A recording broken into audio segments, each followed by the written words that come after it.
Hello and welcome to HighCalibre TV, or source for figure and model updates every Wednesday and Friday. So today on Figure Friday, I'm going to be going over a few of the evolution things that we just got in this past week.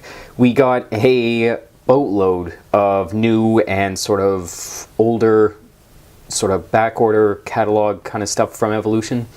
And I'm going to contain my enthusiasm and just cover the two most recent additions that we got.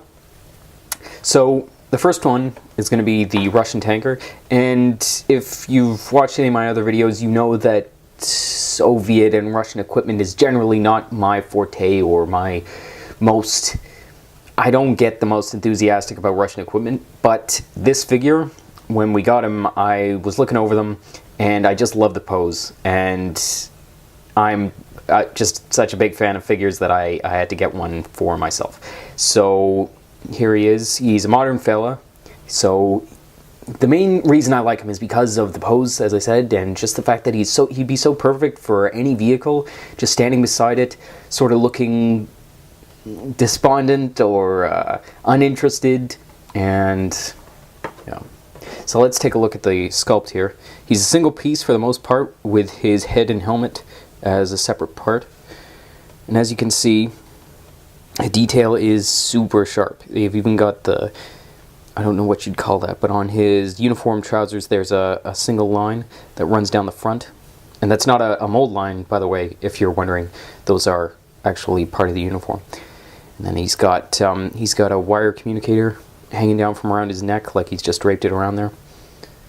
The fact that he's one piece, and like I'm looking at him, and there's no mold lines, there's no slippage, there's no flash.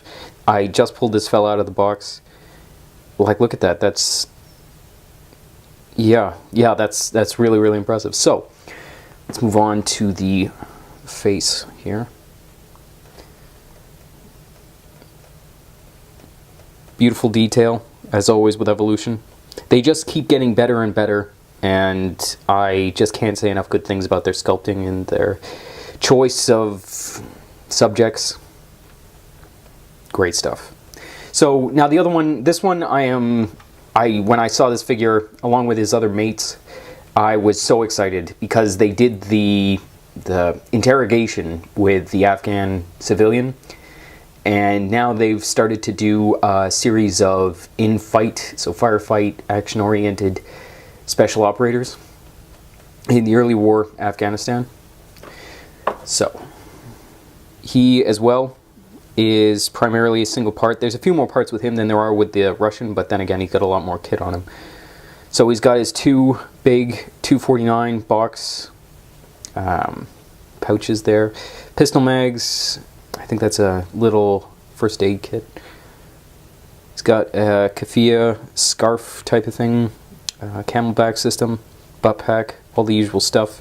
It's a really simple pose. It's a really sort of standard, like old-fashioned kind of action pose, but it's done very effectively. There's a lot of energy in the pose, if that makes any sense. He's sort of leaning into the weapon, which, as I've mentioned before, I really appreciate when I see action poses that the guys look like they've got some weight hanging off them and stuff like that. So I want to move on to the saw.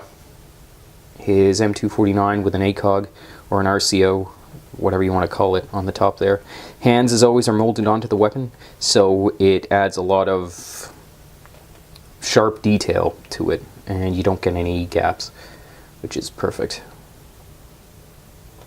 This weapon is truly badass, and if you'll notice, there's no bend in the barrel in the weapon because of the way that the casting block's set up. Really protects it. Love this figure. I love both of them. I can't wait to get started on them once I get some of the other projects off my bench.